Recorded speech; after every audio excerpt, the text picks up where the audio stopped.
पार्टीका महासचिव शंकर पोखरेलज्यू,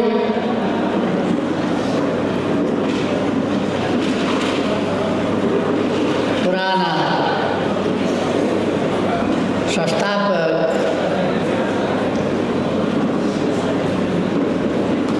विश्वकांत मैनालीज्यू, सबै मञ्चासीन नेताज्यूहरू, विभिन्न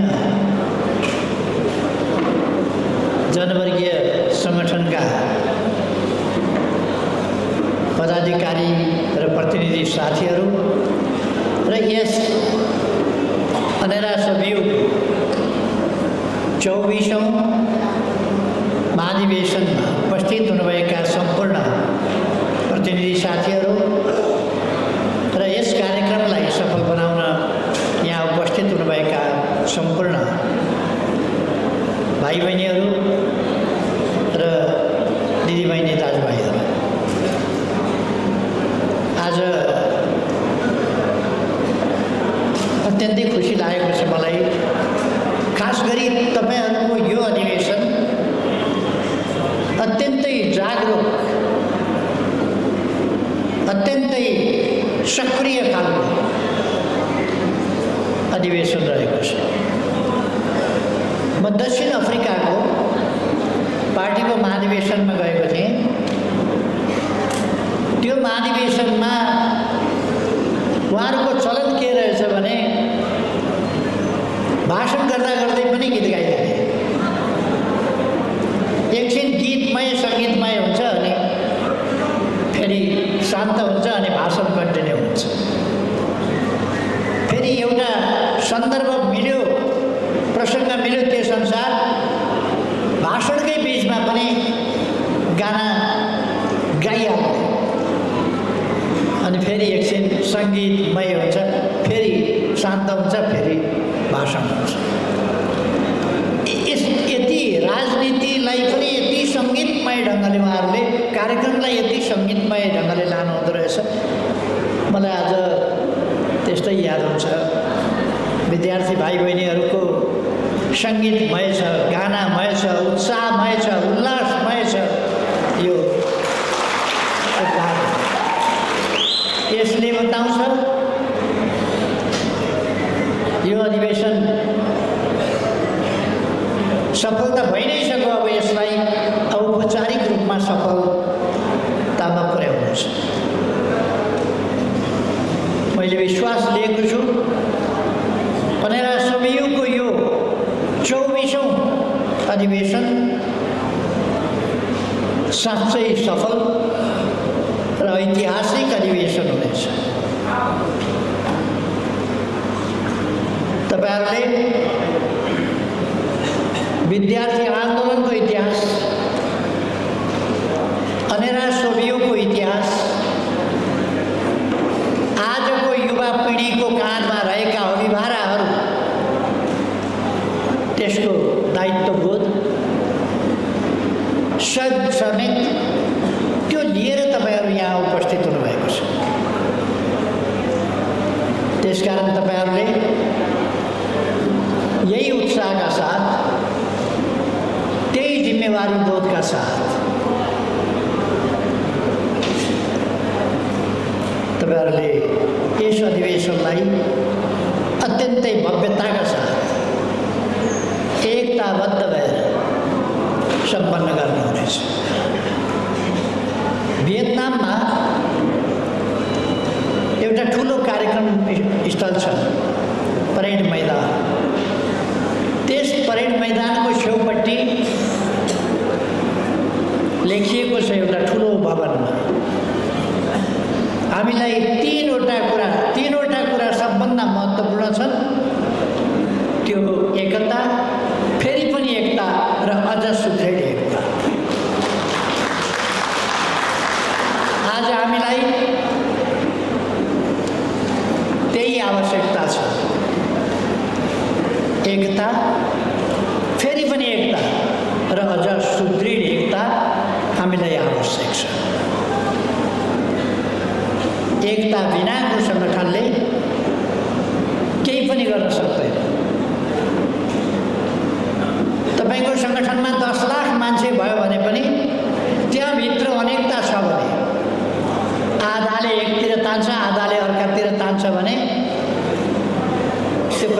चल्दैन।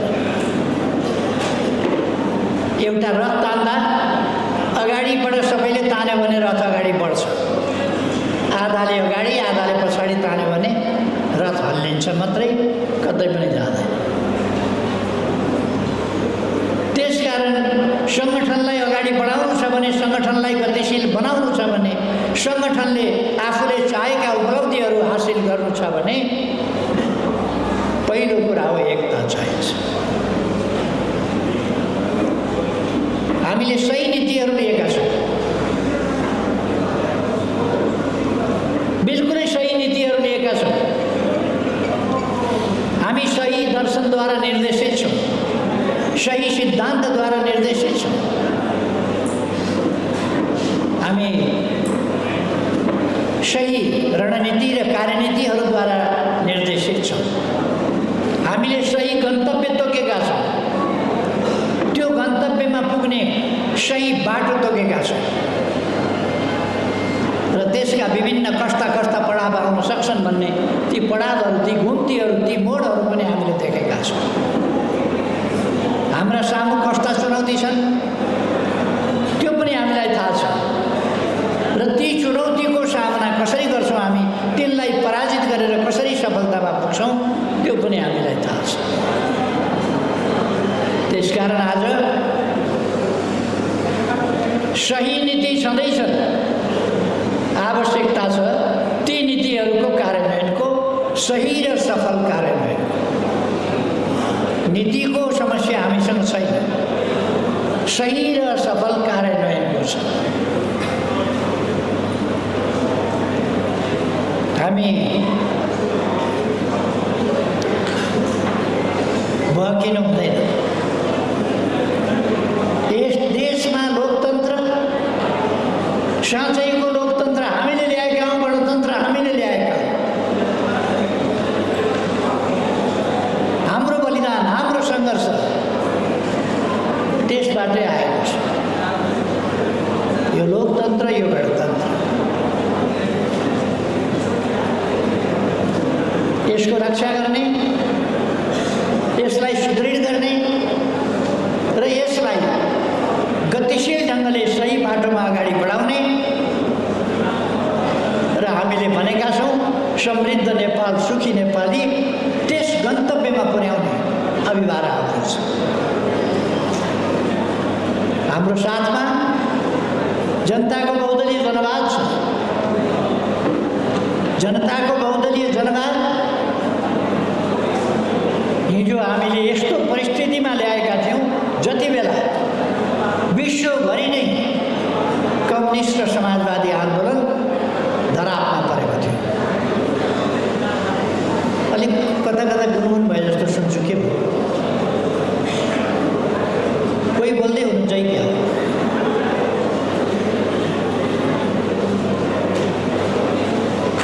हिजो दुनियाँमा कम्युनिस्ट र समाजवादी आन्दोलन नै धरापमा परेको अवस्थामा जनताको बहुदलीय जनवादले आन्दोलनको रक्षा गरेको थियो र आन्दोलनलाई अगाडि बढाएको थियो।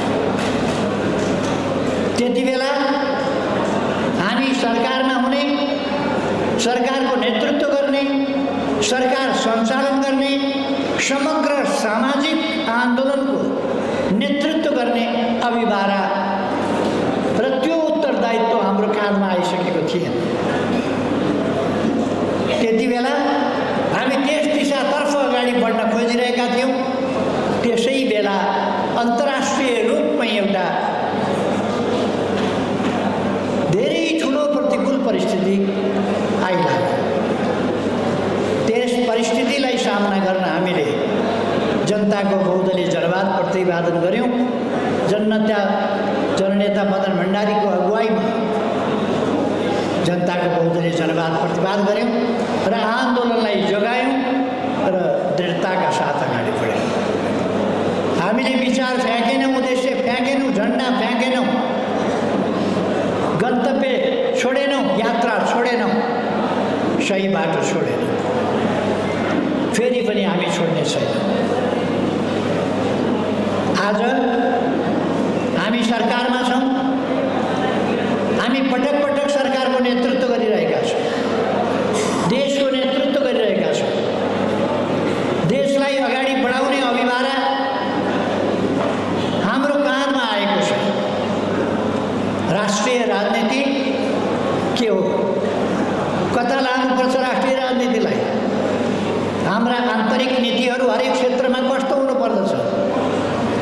ती कामहरू हामी गरिरहेका छौँ।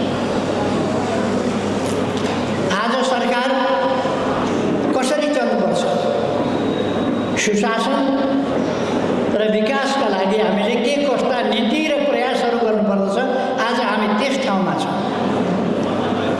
त्यसकारण अहिले पार्टीले जनताको जनवादको आजको रूप सरकारमा भएर सिँगै देशलाई नेतृत्व गर्नुपर्ने त्यसको तयारी, त्यसको कार्यान्वयन आज हामी सरकारको नेतृत्व गरिरहेका छौँ। कुनै कुनै समय नेतृत्वमा हुँदैन। अब 13 महिनापछि फेरि हामी नेपाली कङ्ग्रेसलाई नेतृत्व सुम्पिन्छौँ। यसकारण कि हामीले सम्झौता गरेका छौँ नेपाली कङ्ग्रेससँग र 13 महिनापछि हामी नेपाली कङ्ग्रेसलाई नेतृत्व सम्झिन्छौँ, हामी सुम्पिन्छौँ र हामी सरकारमा सामेल रहन्छौँ। हाम्रो उद्देश्य मिसन 84 यो कुनै अन्यलको अमूर्त कुरा होइन। मिसन 84 भनेको नेकपा एमाले जस्तो राष्ट्रिय शक्तिलाई, यो देशभक्त शक्तिलाई निर्णायक राष्ट्रिय शक्तिको रूपमा विकास गर्ने। यो राष्ट्रिय शक्ति त सधैँ छ, तर यसलाई निर्णायक राष्ट्रिय शक्तिको रूपमा विकास गर्नुपर्दछ मिसन 84। त्यस उद्देश्यका साथ हामी अगाडि बढिरहेका छौँ।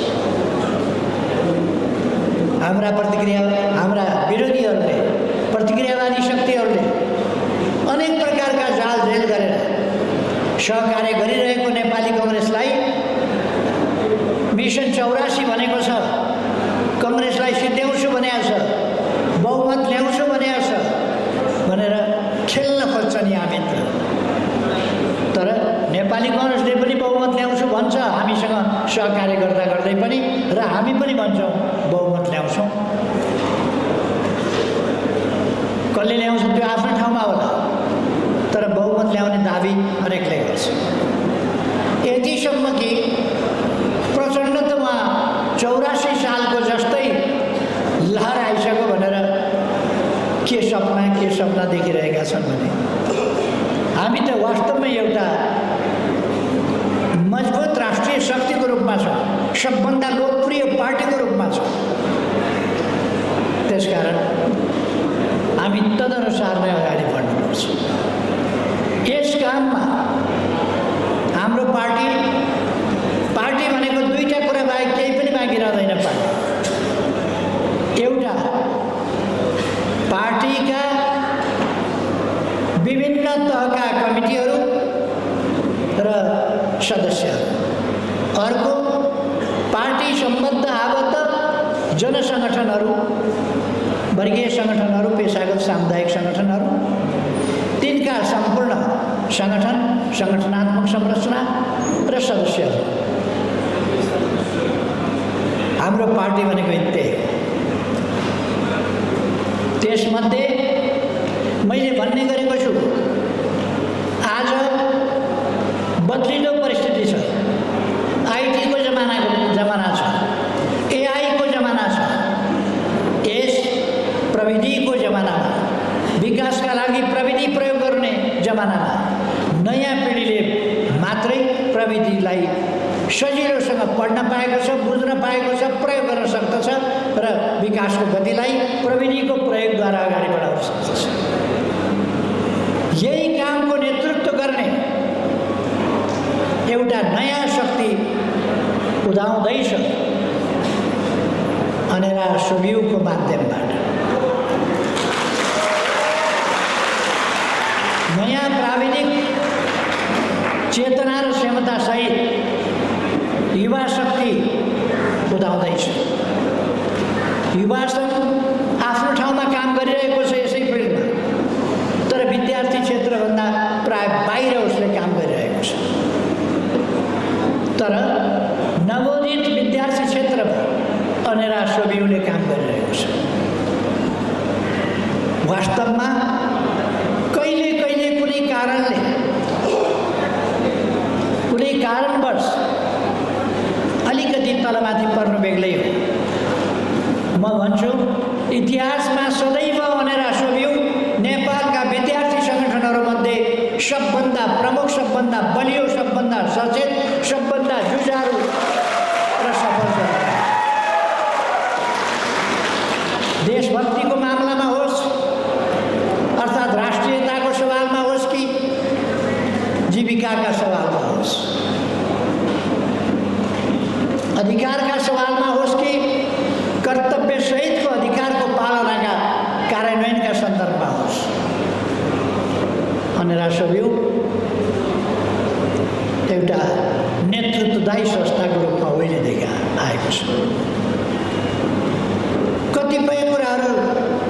छोपिएका कुराहरू छन्, कतिपय कुराहरू नभनिएका कुराहरू छन्। तर पार्टीका संस्थापक नेता पुष्पलालका दाजु गङ्गालाल, उहाँ आफै त्यस बेला अनेरा सबिउ त जन्मिया थिए, तर उहाँ आफै वामपन्थी विचारधाराको, समाजवादी विचारधाराको, प्रगतिशील विचारधाराको परिवर्तनकारी युवा हुनुहुन्थ्यो। त्यो सचेतनताको इतिहास सायद अरू युवामा त्यस समयमा भेटिँदैन थियो। र सबैलाई थाहा होला, गङ्गालाल त्रिचन्द्र कलेजका विद्यार्थी हुनुहुन्थ्यो 1994 मा। 1994 मा त्रिचन्द्र कलेजको विद्यार्थी हुँदा नै उहाँले पहिलोपल्टमा नेपालमा मानवाधिकार संस्था स्थापना गर्नुभएको थियो। 1995 सालमा पहिलोपल्ट मानवाधिकार सम्बन्धी विषयमा उहाँले प्रवचन दिनुभएको थियो, भाषण गर्नुभएको थियो। 1997 मा पर्चा छर्ने कामहरू गङ्गालाल श्रेष्ठ गणेशमानहरूले नै गर्नुभएको थियो। उहाँहरू नै हो त्यो पर्चा वितरण गर्ने मानिस, गङ्गालाल श्रेष्ठ। 1997 सालमा पहिलोपल्ट सार्वजनिक ढङ्गले राजनीतिक भाषण गर्ने 97 साल मङ्सिर 13 गते इन्द्रचोकमा पहिलो राजनीतिक भाषण गर्नुभएको थियो। उहाँले शासन उल्टाउने, जनताले सत्ता कब्जा गर्नुपर्ने भाषण गर्नुभएको थियो र अत्याचारी राणा शासन सहन नसकिने र परिवर्तन ल्याउनुपर्ने, जनताको शासन हुनुपर्ने भाषण उहाँले गर्नुभएको थियो। विद्यार्थीबाटै सुरु भएको थियो र त्यो विद्यार्थी पनि वामपन्थी विचारधाराकै विद्यार्थीबाट सुरु भएको थियो। 2008 साल कार्तिक 20 गते गोली खाएर मर्ने चिनिया काली श्रेष्ठ उनी वामपन्थी विचारधाराकै विद्यार्थी हुनुहुन्थ्यो।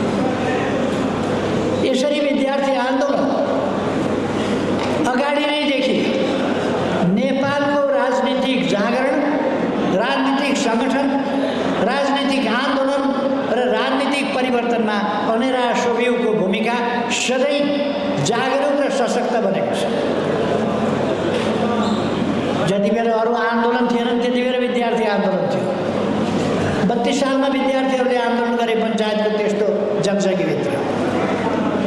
हामी जति बेला विद्यार्थी थियौँ त्यस बेलै हामीले झापा आन्दोलन सुरु गरेका थियौँ, जो लोकतान्त्रिक गणतन्त्र प्राप्तिका निम्ति थियो, राजतन्त्र फाल्ने, गणतन्त्र ल्याउने र जनवादी क्रान्ति सम्पन्न गर्ने, यी उद्देश्यका साथ नै झापामा हामीले आन्दोलन सुरु गरेका थियौँ। हामी पनि विद्यार्थी हुँदैखेरि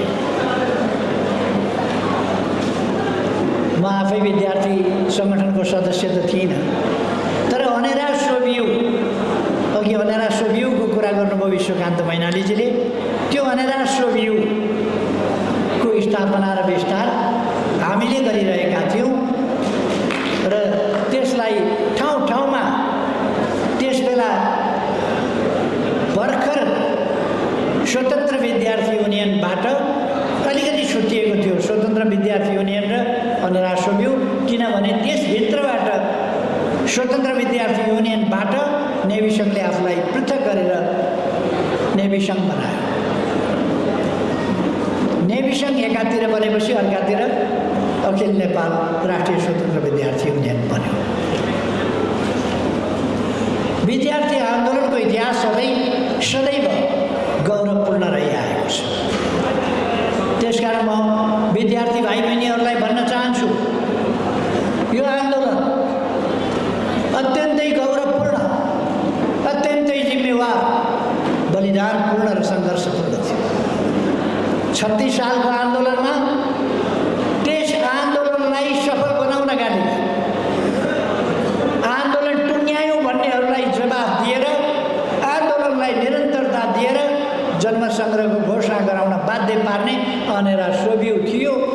यही सङ्गठन अरूले छोडेका थिए,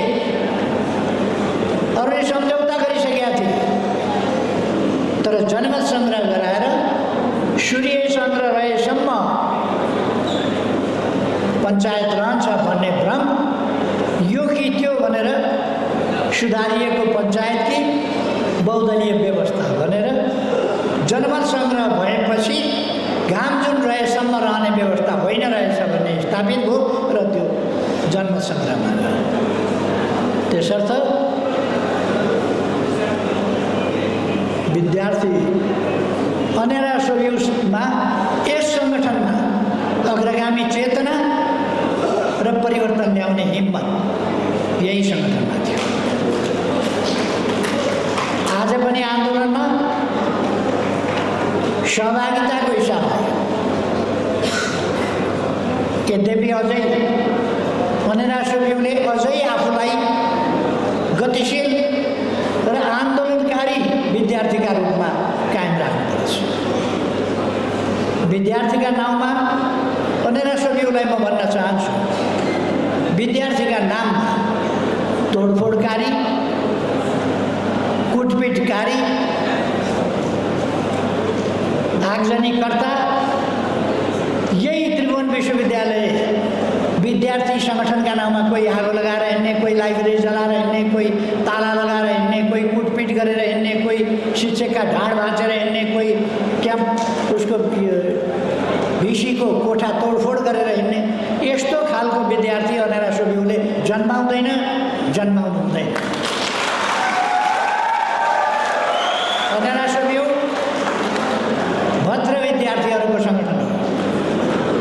अनेरा सोभिउ तपाईँहरूले भन्न सक्नुपर्छ अभिभावकहरूलाई, तपाईँहरूका छोराछोरीलाई अनेरा सोभिउमा लाग्न प्रेरित गर्नुहोस्। गुन्डा बनाएर गुन्डा बनेर जान हामी दिँदैनौँ, हामी तालिम दिन्छौँ। र म भन्न चाहन्छु अनेरा सोभिउभित्र कसैलाई पनि त्यस प्रकारका क्रियाकलापका लागि छुट पनि छैन, छुट हुँदैन। यो विद्यार्थी सङ्गठन एउटा जिम्मेवार, सभ्य, परिवर्तनकारी, क्रान्तिकारी विद्यार्थी सङ्गठनको रूपमा, जिम्मेवार विद्यार्थी सङ्गठनको रूपमा अगाडि बढ्नुपर्छ र यसले आफ्नो इज्जत प्रतिष्ठालाई त्यस अनुसार नै राख्नुपर्छ। समाजमा ग्राह्य, स्वीकार्य व्यवहार, आचरण, क्रियाकलाप अनेरा सोभिउको विशेषता हुनुपर्छ। म धेरै वर्ष अगाडिदेखि भन्दैछु, तपाईँ बसमा चढेर हिँडिरहनु भएको छ भने तपाईँ बोल्दा तपाईँको चेहरा हेरेर बाबु अनेरा सोभिउ हो भनेर मान्छेले सोध्नु। नानी अनेरा सोभिउ हो भनेर सोध्नु। कसरी चिन्नुभयो भन्दा तपाईँको व्यवहारले चिने, तपाईँको बोलाइले चिने भन्न पाइयो।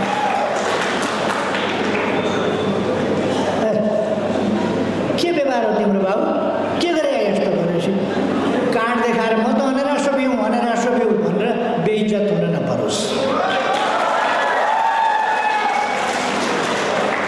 कार्डले होइन, तपाईँहरूलाई चिनाउने व्यवहारले चिनाउनुपर्छ। समाजमा तपाईँहरूलाई स्थापित व्यवहारले गर्नुपर्छ। विद्यार्थीका बिचमा तपाईँहरूलाई लोकप्रिय, तपाईँहरूको व्यवहारले, तपाईँको बोली वचनले, तपाईँको आचरणले, तपाईँको मित्रतापूर्ण व्यवहारले त्यसले तपाईँलाई स्थापित गर्नुपर्छ। यस अधिवेशनबाट तपाईँहरूले यी कुराहरूलाई आत्मसात गरेर अगाडि बढ्नुहुनेछ भन्ने मैले विश्वास लिएको छु। विभिन्न प्रकारका भ्रम फिजाउने तत्त्वहरू सक्रिय छन्। एमाले भित्रै भ्रम फिजाउने तत्त्वहरू सक्रिय छन्। अनेक प्रकारका सक्रिय छन्। भ्रमको पछि होइन, हामी अँध्यारोको पछि कुद्ने, कुहिराको पछि कुद्ने होइन,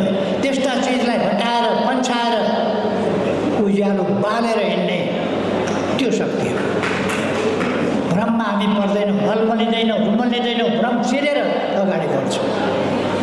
नेकपा एमाले भित्र अनेकता बनाउनका लागि, फाटो बनाउनका लागि लोकतन्त्रको दुहाई दिएर एकता हुनै हुँदैन, मेलमिलाप हुनै हुँदैन, एकताबद्ध भएर नेतृत्व चयन गर्नै हुँदैन भन्ने एउटा भाष्य केही उल्टेउला तत्त्वहरूले बनाउन खोजेका छन्। सहमति सबभन्दा उत्तम लोकतान्त्रिक विधि हो। सहमति तपाईँहरू मिलेर अध्यक्ष उपाध्यक्ष यो भनेर भन्न सक्नुहुन्छ, आफ्नो साथीहरूको बिचमा राम्ररी कार्यविभाजन गर्न सक्नुहुन्छ। यो कार्यविभाजन हो, एउटा जिम्मेवारी दिने कुरा हो। हामीलाई फलानु साथीहरूले लिड गर्न सक्छन् भन्ने कुराको विश्वास हो। त्यो चिज तपाईँहरूले सहमतिका साथ गर्नुभयो भने 2-3जना साथीहरूले अलिकति त्याग गर्यो, अलिकति एकताको भावना देखायो भने त्यसले सङ्गठनलाई एकताबद्ध बनाएर लान्छ। होइन लोकतन्त्रका नाउँमा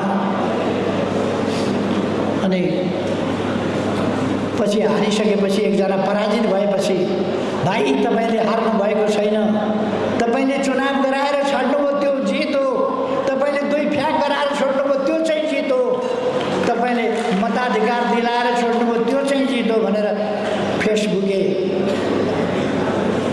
फाटोवादी कुराको कुनै अर्थ छैन। हामीले भनेका छौँ, म आज पनि तपाईँहरूलाई भन्छु, तपाईँहरू एकताबद्ध भएर जानुहोस्, मिलेर जानुहोस्।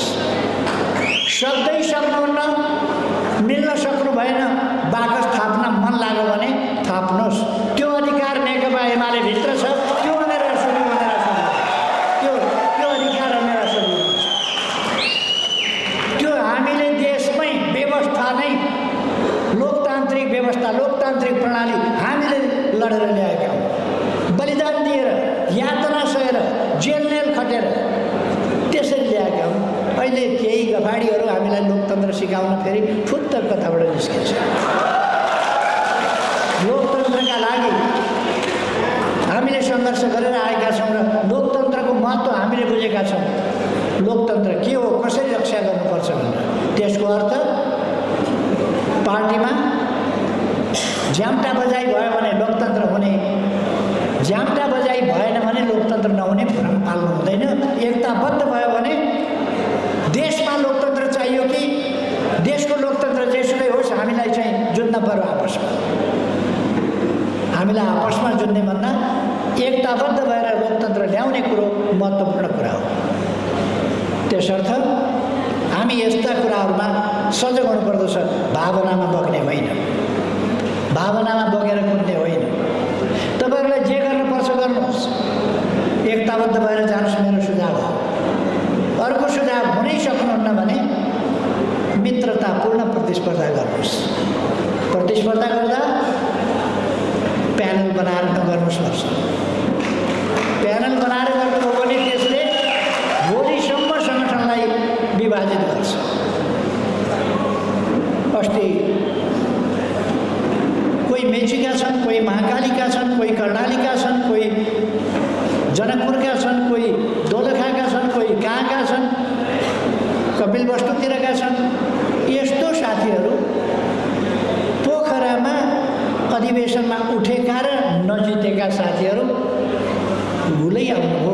मैले भने यो चारैतिरका साथीहरू तपाईँहरू एकजुट भएर कसरी आउनुभयो? कहीँ यो तपाईँहरू एउटा गुट त बन्दै छैन, फेरि ब्लक त बन्दै छैन। आफ्नो आफ्नो कार्यक्षेत्रमा फर्किनुहोस्, काम गर्नुहोस्। इन्डिभिजुअल्ली तपाईँहरूको कामको मूल्याङ्कन हुन्छ। समूहबद्ध भएर हिँडेर केही फाइदा छैन। मैले उहाँहरूलाई बताएर पठाएको छु। यहीँ पनि हुनुहुन्छ सक्छ साथीहरू। मैले दिएको सुझाव साथीहरूले पक्कै मनन गर्नुभएको होला। ब्लक बनिरहने होइन, चुनावमा उठ्नुभएको थियो, हार्नुभयो, सिद्धि नि त। अब ब्लक बनेर चलिरहनु वाञ्छनीय हुँदैन। मैले साथीहरूलाई भने, साथीहरूले त्यसलाई सकारात्मक ढङ्गले लिएको छ। म भन्न चाहन्छु, ब्लक बनाएर हिँड्ने काम गर्नु हुँदैन, गुट बनाएर हिँड्ने काम गर्नु हुँदैन। र ब्लक र गुट बनाएपछि कस्तो हुँदो रहेछ भन्दा मान्छेले गुटलाई माया गर्ने, पार्टीलाई माया नगर्ने, गुटप्रति प्रतिबद्ध हुने, जातिप्रति नहुने, गुटप्रति प्रतिबद्ध हुने, देश जहाँसुकै जाओस् देशप्रति प्रतिबद्ध नहुने, त्यस्तो प्रवृत्तिमा पुग्नु पर्दो रहेछ। अहिले एकीकृत समाजवादी भनेर बनाएको छ नि एउटा पार्टी, त्यही प्रवृत्तिले, त्यही गुटगत प्रवृत्तिले त्यो पार्टीलाई त्यहाँ पुर्यायो। गुटगत प्रवृत्तिले पार्टी त दिउँसो टर्च बालेर खोज्दा पनि नभेटिने ठाउँमा पुर्याइदिने अरे एमालेलाई त्यहाँ पुर्याइदिन्छु भन्ने उद्घोष। त्यही पार्टीमा कोही 15 वर्ष नेता भए, प्रमुख नेता, कोही 13-14 वर्ष प्रमुख नेता भए। त्यसपछिको भनाइ यस पार्टीलाई खरानी बनाएर छोडिदिन्छु, यसलाई माटोमा मिलाएर छोडिदिन्छु, यसलाई धुलो पिठो बनाएर छोडिदिन्छु, टर्च बालेर खोज्दा पनि नभेटिने बनाइदिन्छु। पार्टीप्रति कस्तो वैरभाव हो! त्यत्रो समय 3 दशकसम्म नेतृत्व गरेकाहरू एक ठाउँ भेला भएर त्यही पार्टी सिद्ध्याउँछु भन्छन्। कसका लागि? कसका लागि त्यो गरेको? के का लागि त्यो गरेको? त्यस कारण म तपाईँहरूलाई भन्न चाहन्छु, गल्तीको बाटो एक पाइलो पनि नहिँड्नुहोस्। हिँडिहालिएछ भने सच्याइहाल्नुहोस्। गल्ती गर्दै टाढै पुग्यो भने फर्किन गाह्रो हुन्छ। गल्ती गर्दै नगर्नुहोस्, एक पाइलो पनि गल्ती नगर्नुहोस्। पार्टीप्रतिको निष्ठा जस्तो सुकै कालखण्डमा पनि नछोड्नुहोस्। 15 वर्ष पार्टीभित्र कतै जान नपाउने, कसैलाई भेट्न नपाउने। मैले स्थापना गरेको युवा सङ्घमा 10 वर्ष मैले पाइलो टेक्न पाइनँ। मैले स्थापना गरेको युवा सङ्घमा 10 वर्ष मैले सम्मेलन हुन्छ कि अधिवेशन हुन्छ कि के हुन्छ कि त्यता फर्केर हेर्न पाइनँ। तर मैले कुनै गुनासो गरिनँ, कहिल्यै पनि बोलिनँ, कहिल्यै पनि केही पनि बोलिनँ। मैले राजनीतिक कुरा मात्रै गरेँ, पार्टीका कुरा मात्रै गरेँ, पार्टीको पक्षमा, आन्दोलनको पक्षमा मात्रै बोलिरहेँ। र ती प्रतिबन्धका साङ्लाहरू बिस्तारै बिस्तारै आफै खिया लाग्दै छुडिँदै कुँदै फत्रक झार्दै गरे आफै। त्यसकारण सही विचारमा विश्वास गर्नुहोस्, सही विचार र सही तरिका, सही शैली, त्यसमा विश्वास गर्नुहोस् र त्यसमा अगाडि बढ्नुहोस्। आजका आफ्ना कानका अभिभाराहरू बुझेर तपाईँहरू, यो हलका मात्रै कुरा होइन, यस हलबाट निस्किएपछि तपाईँहरूले देशभित्र, देश बाहिर, विश्वव्यापी रूपमा जहाँ नेपाली त्यहाँ एमाले भन्ने हामीले नारा दिएका छौँ। त्यसै गरेर सम्पूर्ण नेपाली समुदायभित्र तपाईँहरू जानुपर्नेछ। अगाडि बढिरहेको पुस्तालाई सही बाटो देखाएर, अगाडि बढिरहेको विद्यार्थी युवा पुस्तालाई सही बाटो देखाएर तपाईँहरूले सही गन्तव्यतर्फ एकताबद्ध ढङ्गले अगाडि बढाउनु पर्नेछ। त्यस कामका लागि तयारी गर्नुहोस्। यो हलभित्रका कुरा त कुनै ठुलो कुरै होइन। त्यसकारण यस हलभन्दा बाहिर गएपछि तपाईँहरूले कसरी सफलतापूर्वक भोलि तपाईँहरूले आफूलाई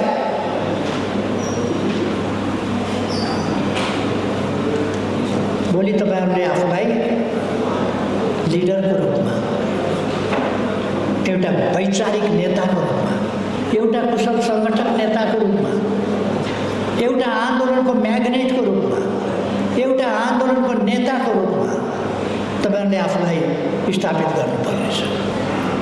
त्यस ढङ्गले तयारी गर्नुहोस्। महत्त्वाकांक्षा राखेर होइन, आफ्नो क्षमता, ज्ञान, सिप, तौर तरिका र योगदानले आफूलाई स्थापित गर्दै गर्नुहोस्। मेरो तपाईँहरूलाई त्यसरी तयारी गर्नुहोस् भन्ने आग्रह छ। तपाईँहरूको काममा साह्रै ठुलो जिम्मेवारी छ। मैले आफैले हेर्दा 22 सालमा अलिअलि जुलुसमा कुदेपछि 23 सालबाट म सङ्गठित भएर युवा आदिमा, विद्यार्थीमा सङ्गठित हुँदै गर्दाखेरि उमेर पनि अलिक कलिलै थियो। त्यस बेलादेखिको यो 60 वर्षको यात्रा म सम्झिन्छु। यो 60 वर्षका यात्राहरू सधैँ दृढताका साथ सक्रियताका साथ, इमानका साथ अगाडि बढेकै हुनाले आज नेकपा एमाले मलाई किन अध्यक्ष बनायो भन्दा अनुहार हेरेर माया लागेर होइन, यो आन्दोलनको इतिहासको कारणले, योगदानको कारणले। त्यसकारण म तपाईँहरूलाई भन्न चाहन्छु, म एउटा एकदम कुनाको गाउँमा जन्मिएको मान्छे, क्याम्पस छोडेर आन्दोलनमा होमिएको मान्छे, आन्दोलनलाई सङ्गठित गर्ने अभियानमा लाग्दै जाँदा गर्न सकिँदो रहेछ, गर्न सकिन्छ भन्ने विश्वास, सही बाटो सही गन्तव्य लिएर सकिन्छ भन्ने विश्वास लियो भने सकिन्छ। मैले आफैले लोकतान्त्रिक गणतन्त्र भन्दै जेल परेको थिएँ, लोकतान्त्रिक गणतन्त्र भन्दै जेलबाट छुटेँ। अहिले पनि आज पनि सुशासन, समृद्धि र त्यस बाटोबाट समृद्ध नेपाल, सुखी नेपाली, हरेक नेपालीको मुहारमा मुस्कान गर्छ भन्ने त्यस उद्देश्यका साथ अगाडि बढिरहेको छ। अघि विश्वकान्तजीले अलिक पाको पनि हुनुभयो, बाइ द वे उहाँले भनिहाल्नुभयो 70 वर्ष उमेरका कुरा। 70 वर्ष उमेर फेल खाइसक्यो। अहिले म 74 चल्दैछु, 70 मा रिटायर हुने भन्ने कुरा फेल खाएन।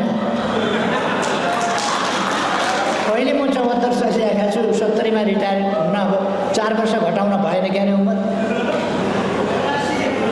त्यसो भएर उमेरले होइन, स्वास्थ्यले साथ दिन्छ दिँदैन, कार्यक्षमता हुन्छ हुँदैन, यी कुराहरू मुख्य कुरा हो। कार्यक्षमता हुन्छ कि हुँदैन मुख्य कुरा हो। चीनमा 2 पल्ट मात्रै अध्यक्ष हुन पाइने भन्ने बनाएको थियो, महासचिव 2 पल्ट हुन पाउने, राष्ट्रपति 2 पल्ट मात्रै हुन पाउने नियम बनाएको थियो। सी जिनपिङको नेतृत्वको निरन्तरताको आवश्यकता देखेपछि चिनिया कम्युनिस्ट पार्टीले 70 वर्ष पनि हुँदैन, 65 वर्ष हुँदैन, उहाँहरूले 65 लाउनु भएको थियो। 65 लगाउनु भएको, अहिले 72 पुगिसक्नुभयो सी जिनपिङ। 65 उहाँहरूले छोड्नु। साइप्रसको कम्युनिस्ट पार्टीले 65 तोकेका थियो, छोड्नु। अरू विभिन्न पार्टीहरूले उमेर हद तोकेका थिए, छोडे। किनभने उमेरले होइन, अरू थुप्रै फ्याक्टरहरू हुँदो रहेछ, आवश्यकताहरू थुप्रै पर्दा रहेछ। त्यसकारण मै हुन्छु भन्ने छैन। तर कुरा के भने, कुनै एउटा जडसूत्रको रूपमा कुनै चिजलाई समाउने होइन, हामीले त्यसलाई डाइलेक्ट्रिकली हेर्नुपर्दछ। आवश्यकता परेन भने हामीले माधव नेपाललाई 70 पुगेर हटाएको होइन, झलनाथजीलाई 70 पुगेर हटाएको होइन, हटाउनु पर्ने हुँदो रहेछ, हामीले नै हटाएका हौँ। 70 नपुग्दै हटाएका हौँ, 70 पुगेर पनि हटाउन मिल्दो रहेछ। मनमोहनजीलाई 78 वर्षको उमेरसम्म हामीले हटाएनौँ, आफै भित्र जानुभयो, हटाएन। अर्थात् झलनाथजीलाई त उहिल्यै हामीले अवकाश दिएका थियौँ। सिपी मैनालीजीलाई 39 सालमा अवकाश दिएका थियौँ।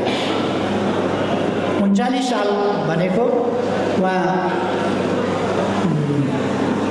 39 सालमा 31 वर्षको हुन्थ्यो क्या हो, कति यस्तै 31 वर्ष जतिको हुनुहुन्थ्यो। त्यति बेलै हटाएको लिडरसिपबाट, किनभने उहाँबाट काम नहुने भएपछि उमेर त बढ्दो नै थियो त्यति बेला। उहाँ 8 सालको मान्छे हो, 39 सालमा हामीले उहाँलाई हटायौँ नेतृत्वबाट। त्यसकारण 39 सालमा हटाउँदा 31-32 को मान्छे, 31-32 को लागि पनि उमेर सानै छ भनेर राख्नु मिल्ने रहेनछ, हटाउनु पर्दो रहेछ। झलनाथजीलाई पनि हामीले 46 सालमा हटायौँ। 5 सालको मान्छे 46 सालमा हटाउँदा कति 41 वर्ष हुनुहुन्थ्यो, 41 सालमै 41 वर्षमै उहाँलाई हटायौँ न हामीले, पर्दो रहेछ। 11 सालका माधव नेपालजीलाई हामीले कति 65 को सुरुमै उहाँले राजीनामा गर्नु, साथीहरूलाई धेरै बहकापमा आउन पर्दैन। पार्टीले विचार गरेर निर्णय गर्छ भन्ने कुरामा विश्वास गरे पुग्छ। म त्यति साथीहरूलाई भन्न चाहन्छु। पार्टीले भावनामा बगेर होइन, औचित्य आवश्यकतालाई हेरेर निर्णय गर्छ, त्यसमा विश्वास गर्नुहोस्। अहिले हल्ला चलेको छ, तल तल यो ग्रुप बनेका छन्, त्यो ग्रुप बनेका छन् भन्ने। त्यो यो ग्रुप र त्यो ग्रुपको कुनै आवश्यकता छैन। यस्ता कुराहरूलाई तपाईँहरूले सुन्ने बित्तिकै यस्ता कुरा नगर्नुहोस् भन्ने जवाफ दिइहाल्नुहोस्। मेरो जवाफ फलानाका ग्रुप, यसका ग्रुप, उसका ग्रुप, यो कुरै छोडिदिनुहोस्। अर्को खेल हुन खोजिएको छ यहाँ। अब फलाना आउने अरे, यस्तो पार्टीमा कुनै छलफलै भएको छैन। को महासचिव, को अध्यक्ष, को उपाध्यक्ष, अहिले महाधिवेशन घोषणै भएको छैन। महाधिवेशनमा के गर्ने सरसल्लाह भएको छैन, छलफल भएको छैन। अनि यो बाहिरका हल्ला चलाएर पार्टीलाई कमजोर पार्न खोज्ने, पार्टी कार्यकर्ताको मनस्थिति बिथोल्न खोज्ने यस्ता दुष्प्रयासहरूलाई तपाईँहरूले सोझै इन्कार गर्नुहोस्। यस्ता खालका कुरा नगर्नुहोस् भनेर त्यस्ताहरूलाई जवाब दिनुहोस्। स्ट्याटसलाई पनि जवाब दिए हुन्छ। बाहिर पार्टीका आन्तरिक कुराहरू केही छन् भने पार्टीभित्र गर्नुपर्छ। पार्टीभन्दा बाहिर गएर फेसबुकबाट अथवा अरू सामाजिक सञ्जालबाट अथवा अरू कुनै इन्टरभ्यूबाट पार्टीलाई खुइल्याउने, होच्याउने, अपमान गर्ने त्यस्ता खालका कुनै कुराहरू हुन्छन् भने त्यो पार्टीको आन्तरिक मामला रहँदैन। बाहिर गएर गएको हमलासँग त्यसै गरी जवाब दिन्छ पार्टीले भन्ने कुरा म स्पष्ट पार्न चाहन्छु। आन्तरिक कुरा हुन्छ। बाहिर गएर ढुङ्गा हानेपछि त्यो आन्तरिक मामला भन्न मिल्दैन। घरभित्रको कुरा घरभित्र गरौँ, छलफल गरौँ, त्यो ठिक छ।